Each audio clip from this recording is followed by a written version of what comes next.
إن الحمد لله نحمده ونستعينه ونستغفره ونعوذ بالله من شرور أنفسنا ومن سيئات أعمالنا من يهده الله فلا مضل له ومن يضلل فلا هادي له وأشهد أن لا إله إلا الله وحده لا شريك له وأشهد أن محمدا عبده ورسوله أما بعد فإن خير الحديث كتاب الله وخير الهدي هدي محمد صلى الله عليه وسلم وشر الأمور محدثاتها وكل محدثة بدعة وكل بدعة ضلالة وكل ضلالة في النار أعوذ بالله السميع العليم من الشيطان الرجيم بسم الله الرحمن الرحيم يا أيها الذين آمنوا اتقوا الله حق تقاته ولا تموتن إلا وأنتم مسلمون يا أيها الناس اتقوا ربكم الذي خلقكم من نفس واحدة وخلق منها زوجها وبث منهما رجالا كثيرا ونساء واتقوا الله الذي تساءلون به والأرحام إن الله كان عليكم رقيبا يا أيها الذين آمنوا اتقوا الله وقولوا قولا سديدا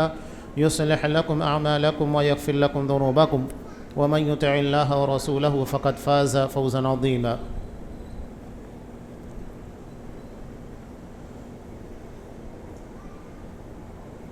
تمام قسم کی تعریفات اللہ رب العالمین وحدہ لا شریک کے لائق و زیبا ہیں جو ساری کائنات کا تنہا خالق و مالک ہے، اور بے شمار درود و سلام ہوں اللہ کے آخری نبی جناب کریم محمد رسول اللہ صلی اللہ علیہ وسلم کی ذات مقدسہ پر۔ محترم حاضرین، عزیز ماں اور بہنوں، نبی کریم صلی اللہ علیہ وسلم کو جب نبی بنایا گیا اور آپ کے سر پر تاج رسالت رکھا گیا تو ابتدا کے 3 سال خفیہ دعوت کے تھے، اعلانیہ نہیں۔ چند افراد آتے، ایک ایک فرد کے پر محنت کی جاتی، یہ طریقہ کار تھا، یہاں تک کہ 3 سال کی مدت میں تقریباً 40 افراد مسلمان ہو گئے۔ اس کے بعد آپ صلی اللہ علیہ وسلم کو اعلانیہ دعوت کا حکم ہوا، یا ایھا المدثر قم فانذر، کہ اے کملی پوش اٹھو اور لوگوں کو خبردار کرو، ان کے انجام بد سے انہیں آگاہ کرو۔ چنانچہ آپ صلی اللہ علیہ وسلم اٹھے اور 20 سال مسلسل محنت کرتے رہے، کبھی بیٹھے نہیں، یہاں تک کہ یہ جو 20 سال کا مرحلہ تھا بہت ہی مشکلات اور دشواریوں سے بھرا ہوا تھا۔ جب آپ صلی اللہ علیہ وسلم نے اعلانیہ دعوت دی کوہ صفا کے پر، سب سے پہلے مخالفت کرنے والا ابو لہب۔ جب آپ صلی اللہ علیہ وسلم نے کوہ صفا کے پر لوگوں کو جمع کیا، وہ ایک ایسا چینل تھا جہاں وہاں مکہ کے شہر کے تمام لوگ آ کر خبریں سنتے، وہ ایسا چینل تھا، تو آپ صلی اللہ علیہ وسلم نے اسے چوائس کیا، اسے پسند کیا۔ اس سے معلوم ہوتا ہے کہ دعوت کے لیے ایسے مقامات کو استعمال کرنا چاہیے جہاں زیادہ سے زیادہ لوگوں تک اپنی بات پہنچائی جا سکے، اور آج کے زمانے میں وہ چینلز یوٹیوب ہے اور دیگر سوشل میڈیا کے ذرائع جہاں بہت ساری خرافات بھی ہے، لیکن وہاں سے ہم اپنا پیغام حق پیش کریں گے، اس لیے کہ کوہ صفا کے پر ہر کوئی آتا تھا۔ آپ صلی اللہ علیہ وسلم بھی وہاں پر گئے، مشرکین اپنی خبریں نشر کیا کرتے تھے، اور وہاں لوگوں کے سامنے پیش کر کے کہا کہ لوگوں بتاؤ، اگر میں تمہیں اس بات کی اطلاع دوں کہ میرے پیچھے ایک لشکر جرار ہے جو تمہارے اوپر حملہ کرنا چاہتا ہے، تو کیا تم میری بات مانو گے؟ تمام لوگوں نے ایک زبان ہو کر کہا ما جربنا علیک الکذب قط، کہ اے محمد صلی اللہ علیہ وسلم، ہم نے کبھی تجربے کے باوجود بھی آپ کو جھوٹ بولتے ہوئے نہیں پایا۔ ایک داعی کو سچا ہونا چاہیے، اور یہاں ایک بہت بڑا المیہ یہ ہے کہ لوگ مشہور داعی بن جاتے ہیں۔ سب سے پہلی بات تو یہ کہ داعی کے لیے بنیادی صفت علم ہونا چاہیے، اور علم میں بھی بصیرت ہونا چاہیے، گہرائی۔ تھوڑے سے علم کی بنیاد پر کوئی داعی نہیں بنتا ہے۔ یہاں تو لوگ نہ مدارس سے فارغ گئے نہ کچھ ہے، چند لوگوں کی تقاریر کو سنا داعی بن گئے، کمال ہے۔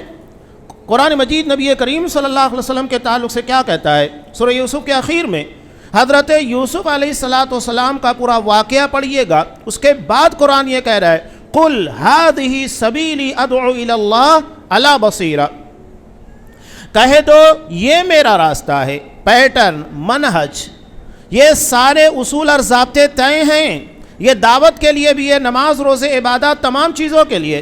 ایسا نہیں ہے کہ ہمیں اس معاملے میں آزاد چھوڑ دیا گیا کہ داعی اپنی مرضی سے جیسے چاہے دعوت کا کام کرے، نہیں، دعوت کا راستہ بھی طے ہے کہ آپ کو کس طریقے کے پر دعوت کا کام کرنا ہے۔ کوئی آ کر اپنے طریقے کے پر 7 دن، ہفتہ، 10 دن، مہینہ، چلہ، ان تمام چیزوں کو طے نہیں کر سکتا۔ یہ نبی کریم صلی اللہ علیہ وسلم نے طے کیا، ہذہ سبیلی، یہ میرا راستہ، پیٹرن ہے، علی بصیرۃ، میں دعوت کیسے دے رہا ہوں؟ پہلے راستہ طے ہے کہ اس روٹ کے پر آپ کو کام کرنا ہے، اس روٹ کو چھوڑ کر آپ اسے نہیں کام کر سکتے، اسی کو منہج سے تعبیر کیا جاتا ہے۔ اس کے بعد قرآن نے کہا علی بصیرہ، میں بصیرت کا مطلب کہتا ہے ٹھوس علم، انسان کے پاس پختہ علم ہونا چاہیے اپنی بات کو رکھنے کے لیے، اسلام کی مبادیات، عقیدے کی مبادیات، منہج کی مبادیات، اسلامی احکام، ان تمام چیزوں کے بارے میں پختگی کے ساتھ علم حاصل کرے، اس کے بعد دعوت کا کام کرے۔ کوئی چرب زبان آ کر دعوت کا کام نہیں کر سکتا۔ آج ہمارے لیے مسئلہ یہ کہ ایک آدمی چرب زبان ہے، بولنے کا طریقہ آتا ہے، سلیقہ آتا ہے، تو اس کو داعی بنا دیا گیا، تو یہ کیا دعوت کا کام کرے گا؟ دعوت کا کام یہ نہیں ہے کہ آپ صرف چرب زبانی سے کام لیجئے گا، پھر وہ اپنی بہت ساری خرابیاں اس کے اندر لے کر آتا ہے۔ بہرحال یہ بصیرت کی بنیاد کے پر کام ہونا چاہیے۔ آپ صلی اللہ علیہ وسلم نے سب سے پہلے اپنے آپ کو لوگوں کے سامنے کردار کے طور پر پیش کیا، کردار۔ اس کے بعد اس لیے کہ جب آپ کے پر لوگوں کو یقین ہی نہیں ہوگا، آپ جھوٹ بولتے ہیں، دھوکہ دیتے ہیں، مکاریاں ہیں، سازشیں ہیں، تو کون آپ کی بات مانے گا؟ یہ کوئی پروفیشنل دھندا نہیں ہے دعوت و تبلیغ کا کام، تقریر کا کام، خطبات کا کام، کہ آپ ایک پروفیشنل طریقے کے پر کمائی کے لیے، دنیا حاصل کرنے کے لیے کریں، دنیا میں اپنی شہرت کی بنیاد کے پر کریں۔ ارے میرے کو فلاں پروگرام میں نہیں بلایا، برا لگ گیا۔ اس کا مطلب یہ ہے کہ آپ دنیا کے لیے کام کر رہے ہیں، آخرت کے لیے نہیں ہے، یہ مسئلہ ہے۔ بہرحال آپ صلی اللہ علیہ وسلم نے اپنا کردار لوگوں کے سامنے پیش کیا۔ مشرکین نے کہا، مسلمانوں نے نہیں، مشرکین نے کہا کہ ہم نے آپ کو تجربے کے باوجود جھوٹ بولتے ہوئے نہیں پایا۔ اس کے بعد آپ نے اپنی بات کو رکھا، کہا کہ میں تمہیں آخرت سے آگاہ کر رہا ہوں، اور ان کے سامنے کلمہ توحید کو پیش کیا کہ یہی آخرت کی نجات کا سب سے اہم اور بنیادی ذریعہ ہے۔ تو آپ کی دعوت کی مخالفت سب سے پہلے آپ کے گھرانے سے چچا نے کیا، وہ چچا جو نبی کی پیدائش کے پر بڑا خوش ہوا، لیکن جب آپ نے اپنی دعوت کو پیش کیا تو سب سے بڑا مخالف بن گیا۔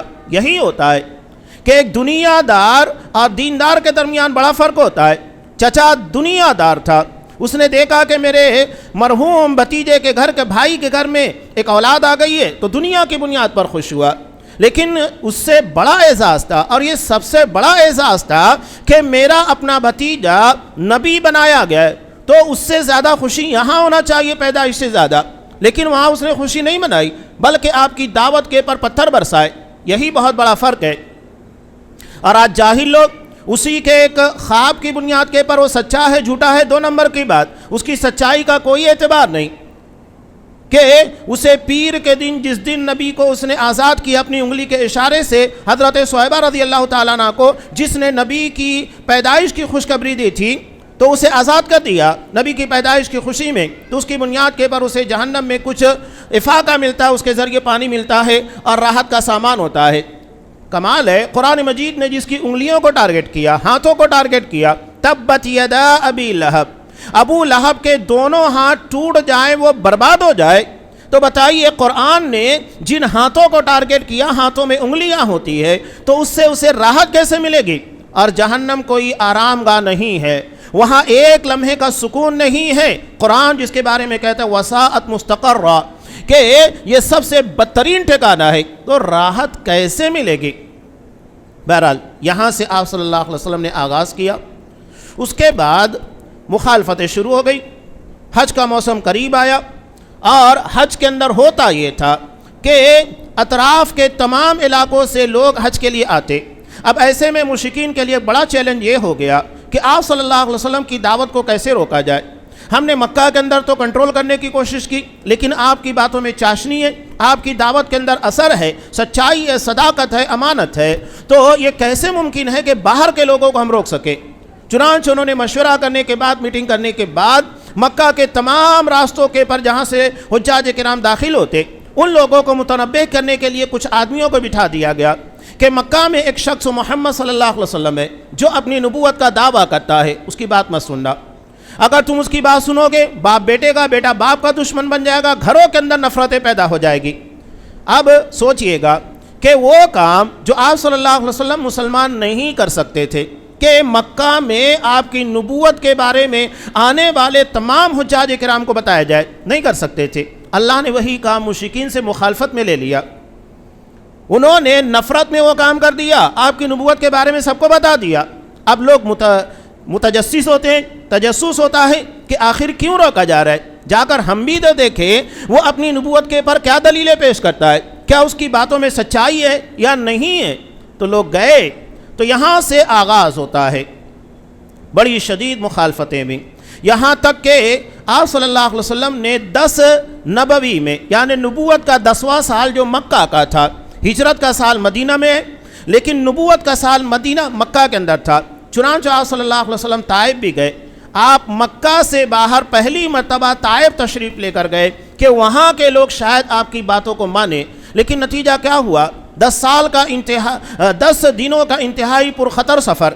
آج بھی آپ طائف کی پہاڑیوں کو دیکھیے گا کہ ان پہاڑیوں کو آپ صلی اللہ علیہ وسلم نے پیدل طے کیا تھا، کتنا مشکل ترین سفر رہا، جسم کو تھکا دینے والا، لیکن جب آپ وہاں پر گئے تو آپ کی روح کو بھی زخمی کر دیا گیا، آپ کے پیچھے اوباشوں کو لگایا گیا، بدماشوں کو ذہنی طور پر ٹارچر کیا، آپ کے جسم کو لہو لہان کیا، یہ حالت تھی۔ اور وہاں سے آپ بظاہر ناکام ہوئے، اس لیے کہ کسی نے آپ کی دعوت کو قبول نہیں کیا، یہ بظاہر، ورنہ نبی اپنی دعوت میں کبھی ناکام نہیں ہوتا ہے۔ اور آپ صلی اللہ علیہ وسلم نے یہ امید ظاہر کی کہ ان کی آنے والی نسل مسلمان ہوگی، اور مسلمان بھی۔ یہ مکہ کا دور تھا جہاں مسلمانوں کو طرح طرح کی سزائیں، خود آپ صلی اللہ علیہ وسلم کو کئی مرتبہ سخت ٹارگٹ کیا گیا۔ ایک مرتبہ عقبہ بن ابی معیط نے جب آپ نماز پڑھ رہے تھے، آپ کے گلے کے اندر اس قدر چادر ڈالنے کے بعد اس کو لپیٹنا شروع کیا کہ قریب تھا کہ آپ کی جان نکل جاتی، آنکھیں ابل پڑائی۔ حضرت ابو بکر صدیق رضی اللہ تعالیٰ عنہ آئے، اسے دھکا دیا اور کہا اتقتلون رجلا ان یقول ربی اللہ، کہ تم ایک آدمی کو اس لیے مار دینا چاہتے ہو وہ کہتا ہے کہ میرا رب اللہ ہے، اور وہ صرف ایسے ہی نہیں کہہ رہا ہے، وَقَدْ جَاءَكُمْ بِالْبَيِّنَاتِ مِنْ رَبِّكُمْ، تمہارے رب کے پاس سے دلیلیں لے کر آیا ہے، معجزات لے کر آیا ہے، واضح دلائل لے کر آیا ہے، ایسے ہی نہیں باتیں کر رہا ہے۔ یہ آپ صلی اللہ علیہ وسلم کی مکہ کی زندگی۔ حالات یہ ہوئے کہ اللہ کی طرف سے حکم ملا، ہجرت کرنا پڑا۔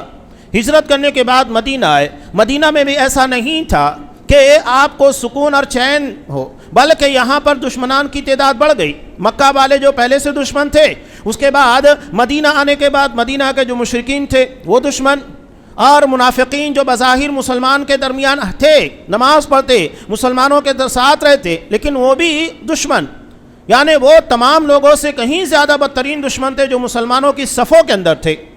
اور آج بھی بڑا مسئلہ یہی ہے، ہمارے اندر بھی منافقت در آئی ہے۔ ہجرت کے موقع کا واقعہ یاد کیجئے گا کہ آپ صلی اللہ علیہ وسلم نے عبداللہ بن ارقط نامی ایک نان مسلم جو بڑا اعتماد والا تھا، اس کے ساتھ یہ بھی ڈیل کی تھی کہ تم ہمیں مدینہ ایک ایسے راستے سے لے کر جاؤ گے جو عام لوگوں کی نگاہ میں نہیں ہے، اور چند درہموں کے پر سودا طے ہوا تھا۔ اور ہجرت سے پہلے چونکہ آپ صلی اللہ علیہ وسلم ہجرت کرنے کے بعد مکہ کے غار ثور نامی غار میں جا کر پناہ لی تھی، 3 دن تک وہاں رکے تھے، اور 3 دن کے بعد اسے وہاں اونٹنیاں لے کر آنا تھا۔ 2 اونٹنیاں اس کے حوالے پہلے ہی کر دی گئی تھی۔ اب سوچئے ایسے میں جب کہ مشرکین کی طرف سے آپ صلی اللہ علیہ وسلم اور حضرت ابو بکر صدیق رضی اللہ تعالیٰ عنہ کے نام پر زندہ لاؤ مردہ لاؤ، تو 100 اونٹوں کے انعامات رکھے گئے۔ ایسے میں اگر وہ مخبری کرتا، آج کے ٹائم میں جو مسلمان کر رہا ہے، سوچئے ایک مسلمان یہ کام کرے، اگر اس وقت ایک غیر مسلم تھا، اگر وہ کر دیتا کہ ہاں محمد صلی اللہ علیہ وسلم کہاں ہے مجھ کو پتا ہے، اور ان کی 2 اونٹنیاں بھی میرے پاس ہے، قوم کا ہیرو بن جاتا، 200 اونٹ مل جاتا، 2 اونٹنیاں پہلے سے اس کے پاس تھی وہ بھی اسی کی ہو جاتی، اور لوگوں کے درمیان اس کو جو عزت ملتی مکہ میں وہ الگ تھی، لیکن اس نے غداری نہیں کی۔ لیکن آج مسلمان اپنے تعلق سے اپنے لوگوں کے درمیان رہ کر مسلمانوں کے تعلق سے مخبری کرتا ہے، مسلمانوں کو پھنسانے کی کوشش کرتا ہے۔ یہ ایمان ہے؟ جب 5000 10,000 2,000 3,000 میں یہ مسلمان بکتا ہے، نعوذ باللہ، اس کا ایمان بکتا ہے، وہاں ایک نان مسلم نہیں بکا، یہاں مسلمان بکتا ہے۔ یہ حالت ہے مسلمانوں کی، مسلمانوں کے تعلق سے مخبری کر کے انہیں پھنسانا، جھوٹے کیس کے اندر، دیگر سارے امور کے اندر، یہ ہے۔ آپ صلی اللہ علیہ وسلم نے ایک مسلمان کے تعلق سے جو مسئلہ بیان کیا کہ اس کے ساتھ اس کا کیا تعامل ہونا چاہیے، لا یخذلہ، کہ ایک مسلمان دوسرے مسلمان کو ذلیل نہیں کرتا، اسے دشمن کے حوالے نہیں کرتا، لیکن آج وہ کام مسلمان کا، اس کا مطلب یہ ہے کہ ہمارے اندر وہ اسلام ہے ہی نہیں جو اللہ کو مطلوب ہے، نہیں ہے وہ اسلام۔ ہم دنیا دار بن چکے ہیں، آخرت کے طلبگار ایک مسلمان کے حق میں سوچنے والے نہیں، بلکہ اپنے مفادات کے لیے مسلمانوں کے درمیان خلفشار، انتشار پیدا کرنے والے، پھنسانے والے، یہ مسلمان نہیں ہے، یہ غیر مسلم تھا۔ بہرحال آپ صلی اللہ علیہ وسلم جب مدینہ پہنچے، وہاں دشمنوں کی تعداد بڑھ گئی، منافقین کی، مشرکین جو مدینہ کے اندر رہنے والے، اطراف میں رہنے والے، اس کے علاوہ یہود جو ایک بڑی تعداد میں 3 قبیلوں کے پر مشتمل تھے، بنو قینقاع، بنو نذیر اور بنو قریظہ، یہ دشمنوں کی تعداد بڑی، مارکے ہوئے، جنگ بدر، جنگ احد وغیرہ، بہت سارے مارکے، جنگ تبوک ہوئے، بہت سارے مارکے ہوئے، اور نتیجہ یہ نکلا کہ جب مکہ فتح ہوا سن 8 ہجری کے اندر، اس کے بعد 9 ہجری جسے عام الوفود کہا جاتا ہے، عام الوفود، یعنی اس سال مسلمانوں کی شان و شوکت، اس لیے کہ مکہ اصل ٹارگٹ تھا، وہی مرکز تھا، اور اطراف میں رہنے والے لوگ بھی اس بات کے پر نگاہ رکھے تھے کہ دیکھتے ہیں کہ مرکز کے پر کس کا قبضہ ہوتا ہے، اور جیسے ہی مکہ پر مسلمانوں کا قبضہ ہوا، مسلمانوں کے زیر نگیں آ گیا، اطراف کے بہت سارے لوگ دھیرے دھیرے اسلام قبول کرنا شروع کر دیے۔ قرآن نے اسی لیے صلح حدیبیہ کو فتح مبین سے تعبیر کیا، جہاں دعوت کی راہیں کھول دی گئی۔ جنگوں کو قرآن مجید فتح مبین نہیں کہتا ہے، کس کو کہتا ہے؟ صلح کو کہتا ہے، صلح حدیبیہ، جس میں 10 سال کے لیے مسلمانوں اور مشرکین کے درمیان جنگ بندی تھی کہ اب مسلمان اور مشرکین ایک دوسرے کے خلاف نہیں لڑیں گے۔ جنگ بندی کو اسلام نے فتح مبین سے تعبیر کیا، اس لیے کہ اس سے دعوت کی راہیں کھلتی ہیں، اور اصل مسلمان کا ٹارگٹ دعوت ہے، اس محاذ کے پر مسلمان کبھی ناکام نہیں ہوا۔ آپ اٹھا کر دیکھیے کہ وہ تاتاری جنہوں نے لاکھوں مسلمانوں کو شہید کیا بغداد کے اندر، وہ دعوت کے زیر اثر آ گئے، زیر نگی آ گئے۔ علامہ ابن تیمیہ رحمۃ اللہ علیہ، ان کے ساتھیوں نے ان کے پر دعوت کا کام کیا، تو نتیجہ یہ ہوا کہ وہی مسلمانوں کے پاسباں بن گئے، مسلمان بن گئے، مسلمانوں کے محافظ بن گئے۔ علامہ اقبال نے جس کے بارے میں کہا تھا کہ پاسباں مل گئے کعبے کو صنم کھانے سے، یہ وہی تاتاریوں کے بارے میں کہا۔ تو دعوت، تو یہاں تک پہنچنے کے بعد جب آپ صلی اللہ علیہ وسلم سن 9 ہجری میں عام الوفود ہوتا ہے، وفدوں کے وفد اسلام میں داخل ہوتے ہیں۔ سوچئے گا کہ مکہ جب فتح ہوا، اس وقت آپ صلی اللہ علیہ وسلم کے پاس 10,000 کا لشکر تھا، اور یہ اس وقت کے اعتبار سے بہت بڑا لشکر مانا جاتا ہے، بہت بڑا لشکر۔ احزاب کے موقع پر، جنگ احزاب کے موقع پر بھی 10,000 کا لشکر تھا، سارے مشرکین مل کر آئے ہوئے تھے، اور اللہ کا کرنا یہ ہوا کہ اس کے 2 ہی 3 سالوں کے بعد، مسلمانوں کے بعد اتنا بڑا لشکر آ گیا، اور انہوں نے جا کر مکہ کے پر حملہ کیا، اور اللہ نے مسلمانوں کو کعبۃ اللہ کو مشرکین سے پاک کر دیا، مسلمانوں کا قبضہ ہوا۔ اور اس کے بعد غزوہ حنین ہے، غزوہ طائف ہوا، وہاں مسلمانوں کی تعداد 13-14 ہزار ہو گئی، اتنا بڑا لشکر بن گیا، نئے جو مسلمان تھے وہ بھی شامل ہو گئے۔ لیکن جنگ تبوک جو کہ 9 ہجری کے اندر عام الوفود کے سال پیش آیا، اس وقت مسلمانوں کی تعداد اتنی بڑھ چکی تھی کہ 30,000 کا لشکر تھا، یہ تعداد بڑھتے جا رہی ہے۔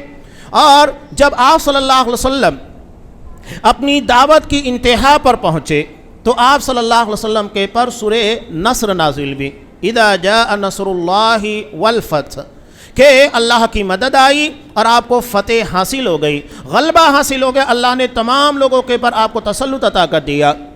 وَرَأَيْتَ النَّاسَ يَدْخُلُونَ فِي دِينِ اللَّهِ أَفْوَاجًا، آپ لوگوں کو دیکھ رہے ہیں کہ فوج در فوج اسلام میں داخل ہو رہے ہیں، وفدوں کے وفد پورا کا پورا قبیلہ مسلمان ہو رہا ہے۔ تقریباً 15 یا 16 وفود کے بارے میں سیرت کی کتابوں کے اندر لکھا گیا، یہ سارے وفد آئے اور پورا کا پورا قبیلہ اسلام کے اندر داخل ہوا۔ اس کے بعد جب آپ صلی اللہ علیہ وسلم اپنی دعوت کی انتہا کو پہنچے تو قرآن مجید نے تسبیح اور حمد و ثنا کا حکم دیا، فسبح بحمد ربک واستغفر، آپ اپنے رب کی حمد کے ساتھ تسبیح بیان کیجیے گا، تعریف کے ساتھ، اور اپنے گناہوں کی مغفرت طلب کیجیے استغفار کثرت سے۔ انہ کان تواب، وہ بڑا بخشنے والا، بڑا توبہ قبول کرنے والا ہے۔ تو جب یہ آیت نازل ہوئی، اس کے بعد سورہ نازل ہوئی، آپ صلی اللہ علیہ وسلم نے کہا کہ اللہ نے اپنے ایک بندے کو اختیار دیا کہ اللہ کے پاس جو نعمتیں ہیں وہ پسند کرے یا دنیا کی نعمتوں کو پسند کرے۔ تو اس بندے نے اللہ کے پاس کی نعمتوں کو پسند کیا، اللہ کے پاس جانا۔ حضرت ابوبکر صدیق رضی اللہ تعالیٰ عنہ رونے لگ گئے۔ لوگوں نے کہا کہ دیکھو ان بزرگوں کو کیا ہو گیا ہے، آپ تو ایک بندے کے بارے میں کہہ رہے اور یہ رونے لگ گئے۔ تو اس کے بعد لوگ کہتے ہیں کہ جب آپ صلی اللہ علیہ وسلم کی وفات ہوئی تو ہمیں پتہ لگا کہ ہم میں سب سے زیادہ آپ صلی اللہ علیہ وسلم کی باتوں کو سمجھنے والے ابوبکر صدیق تھے، اس لیے کہ جس بندے کو اختیار دیا گیا وہ خود آپ صلی اللہ علیہ وسلم تھے، اور آپ نے دنیا کے مقابلے میں اللہ کے پاس جانا پسند کیا، اس لیے کہ یہ آپ کا دعوت مشن کو مکمل ہونے کی علامت تھی۔ آپ صلی اللہ علیہ وسلم نے جب اپنا مشن مکمل کیا تو سن 10 ہجری کے اندر آپ صلی اللہ علیہ وسلم نے پہلا اور آخری حج ادا کیا، اسی کو حجۃ الوداع کہا جاتا ہے۔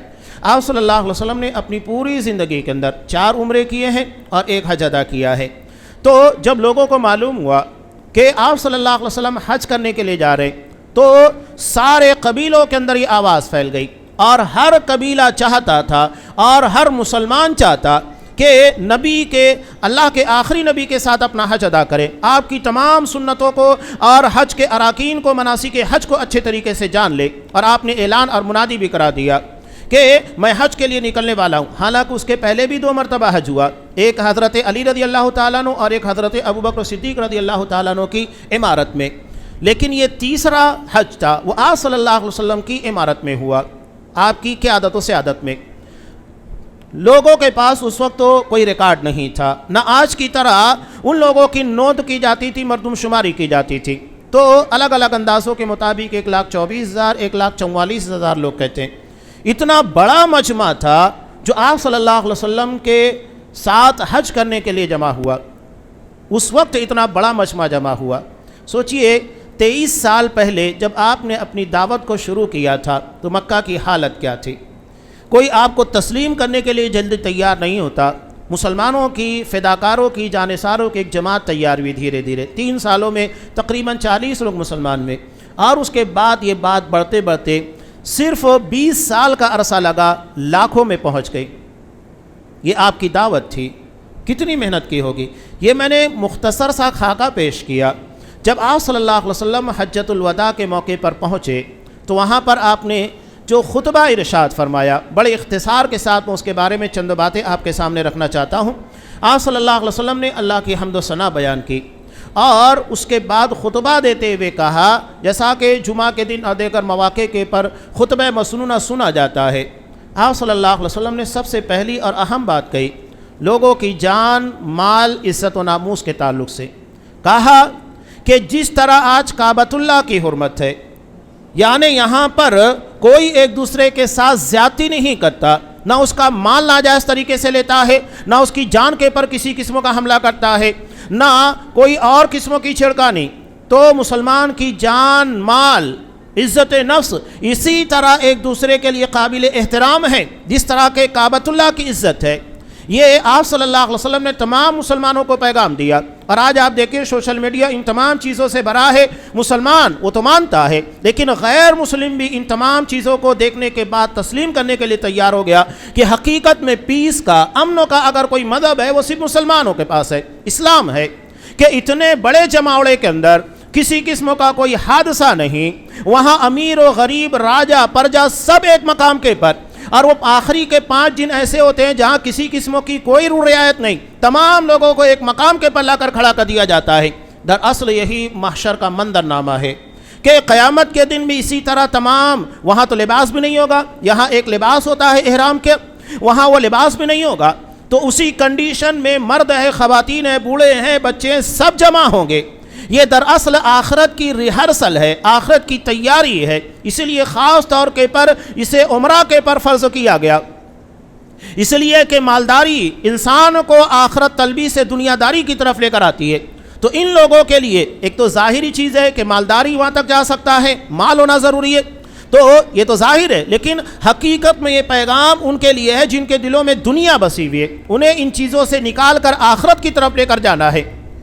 یہ جمع ہوتا ہے تو یہ آج غیر بھی تسلیم کرتا ہے، نہ کوئی چھیڑخانی ہوتی ہے، نہ چوری چماری، کوئی چیز نہیں، ہر کسی کی توجہ صرف اللہ تبارک و تعالیٰ کی طرف، وہ صرف اپنے رب کو منانے کے لیے، اپنی آخرت کو طلب کرنے کے لیے لگا ہے، اس کی آخرت کامیاب ہو جائے۔ اس میں سے ایک بڑا پیارا واقعہ جو پرانا ہے، اس چیز کو نقل کیا گیا، بہت پیارا، اور یہ ہر مسلمان کو بیدار کرنے کے لیے کافی ہے کہ ایک بوڑھا شخص جب وہ میدان عرفات میں ہے، اللہ سے دعائیں کر رہا تھا، رات کے وقت مناجات کر رہا ہے، تو اس نے اللہ سے روتے ہوئے دعا کی، اس کی بوڑھی بیوی اس کے بازو میں ہے، وہ دعا کر رہا ہے کہ اللہ، دنیا میں یہ دستور ہے کہ اگر کوئی غلام اپنے آقا کی غلامی کرتے کرتے، نوکری کرتے ہوئے، خدمت کرتے کرتے بوڑھا ہو جاتا ہے تو اس کو آزاد کر دیا جاتا ہے۔ وہ کہتا ہے کہ اللہ، میں بھی تیری عبادت کرتے کرتے، ہم بھی تیری عبادت کرتے کرتے بوڑھے ہو چکے ہیں، لہذا تو ہمیں جہنم کی آگ سے آزاد کر دے۔ سوچیے اس نے کتنی پیاری بات کہی تھی اللہ کے سامنے، وہ ارحم الراحمین کیوں نہیں بخشے گا؟ اور اسی دن کو دیکھ کر اللہ فخر کرتا ہے کہ آج مسلمانوں کا یہ جماوڑا صرف اللہ سے مانگتا ہے۔ کیوں فخر ہوتا ہے؟ وہاں کسی پیر ولی سے نہیں مانگا جا رہا ہے، کسی قبر والے سے نہیں مانگا جا رہا ہے، کسی نبی سے، فرشتے سے نہیں، وہاں صرف اللہ سے مانگا جاتا ہے۔ اس لیے اللہ فخر کرتا ہے کہ وہاں جانے کے بعد تمام کے تمام توحید کے تقاضوں پر عمل کر رہے ہوتے ہیں، اللہ کو چھوڑ کر کسی سے کوئی امید نہیں، اللہ کے علاوہ کوئی اور در نہیں، اللہ تبارک و تعالیٰ کو چھوڑ کر کسی اور سے کوئی چیز نہیں مانگی جاتی ہے، ساری مشکل کشائی، ساری حاجت روائی صرف اللہ تبارک و تعالیٰ کے سامنے پیش کی جاتی ہے۔ یہی اصل توحید کا پیغام ہے۔ اس کے بعد آپ صلی اللہ علیہ وسلم نے جاہلیت کی تمام رسموں کو کہا کہ موضوع تحت قدمیہ، کہ جاہلیت کی جتنی طور طریقے تھے، رسومات تھی، یہ تمام میرے قدموں تلے روندے جا رہے ہیں، میں انہیں روند رہا ہوں، انہیں دوبارہ اٹھنے نہیں دینا ہے، ختم کر دینا ہے۔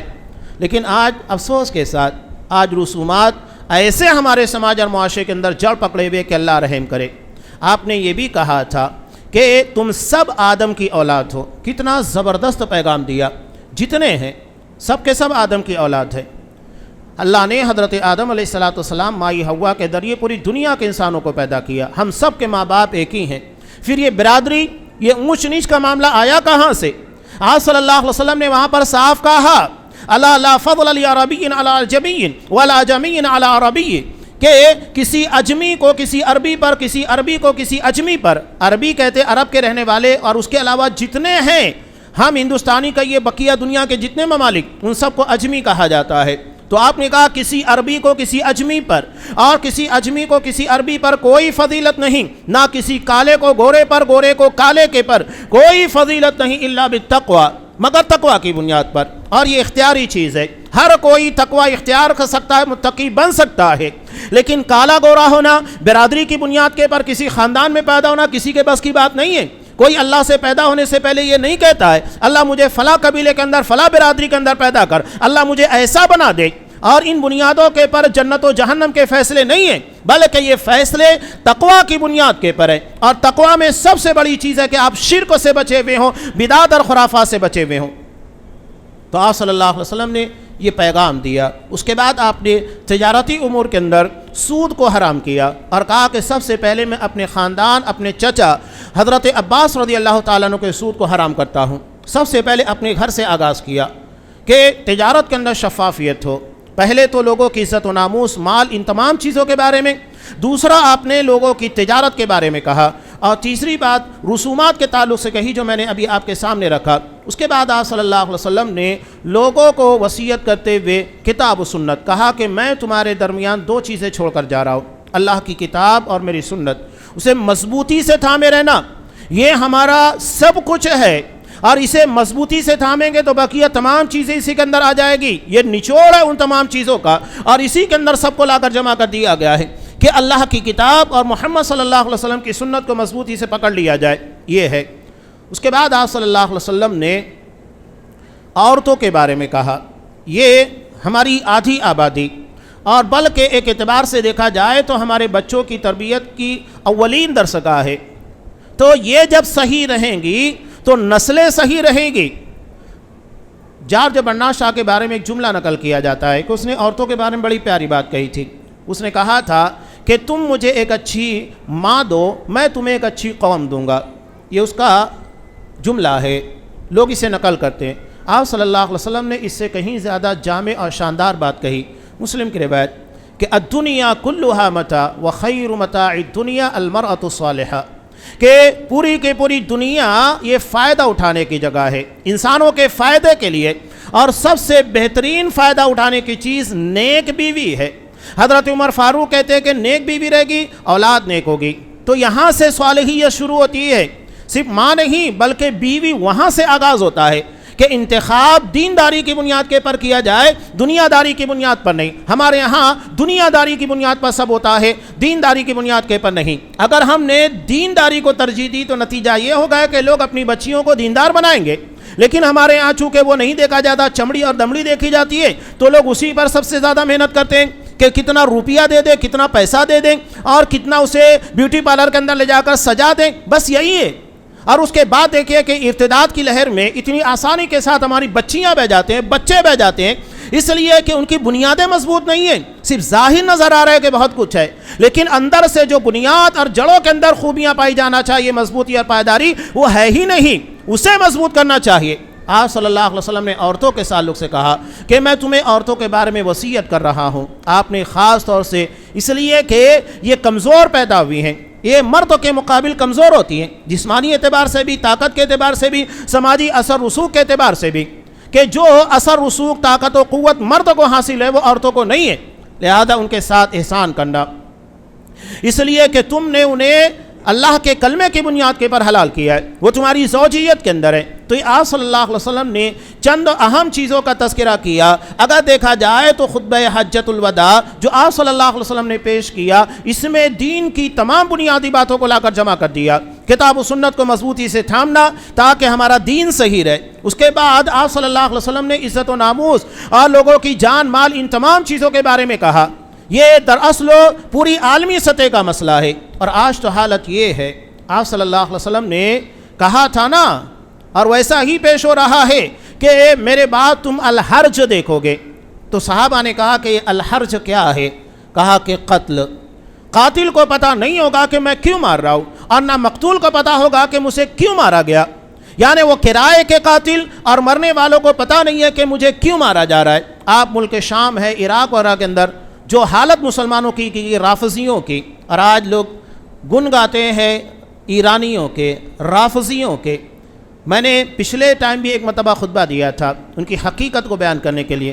دلوں میں ذرہ برابر بھی اگر صحابہ کی محبت ہے نا، تو کبھی اس دل کے اندر کسی رافضی کی محبت، حمایت نہیں پیدا ہوگی، وہ اسرائیل سے لڑے، کس سے بھی لڑے، یہ صرف دکھاوا ہے، ورنہ یہ تینوں اندر سے ملے ہوئے، ان کا ٹارگیٹ اصل میں سنی مسلمان ہے، یہ صرف لوگوں کو دکھانے کے لیے نورا کشتی ہے اور کچھ بھی نہیں ہے۔ اور آج مسلمان پھٹ سے ان کے فیور میں آ جاتا ہے۔ جس نے ملک شام میں لاکھوں سنی مسلمانوں کو مارا، ان کی تصاویر دیکھ لیں گے، ویڈیوز دیکھ لیں، ان کے بیانات تو روح کانپ جائے گی، انہوں نے کیا کچھ نہیں کیا ہے، کتنی بے رحمی کے ساتھ مسلمانوں کو مارا ہے، محض اس بنیاد کے پر یہ سنی مسلمان ہے، صحیح العقیدہ ہے۔ یہ رافضیت ہے، اور آج ہم سمجھتے ہیں کہ ہمارے امنوا ہے۔ آج بھی ان کا پورا پلان، جس طرح ہم ایک طرف بات کرتے ہیں نا گریٹر اسرائیل کی، ایک تو اس سے بڑھ کر ہے گریٹر ایران، وہ اپنے اثر رسوخ کو پورے اس کے پر لابی کو نافذ کرنا چاہتا ہے۔ ولایت فقیہ جیسے بدترین عقیدے کو، کہ ان کا جو امام ہوگا اس کو پوری پاور حاصل ہوگی جب تک امام غائب نہیں آئے گا۔ عقیدے بیان کروں تو پریشان ہو جائیں گے، ان کے عقیدوں کو پڑھیے گا، ان کی تاریخ ہمیشہ سے مسلمانوں کے خلاف رہی۔ بغداد کے اندر 10 لاکھ کہا جاتا، اس سے کہیں زیادہ لوگوں کو مارا گیا، ہلاکوں نے قتل کیا۔ اس کی وجہ کیا تھے؟ یہی ابن القمی وغیرہ جو کہ رافضی تھے، انہوں نے رومال کے پر پورے بغداد کا نقشہ بنا کر دیا، اور جب ہلاکو کی فوج نے حملہ کیا تو اس کے لیے گیٹ کھولنے والے بھی یہی رافضی تھے۔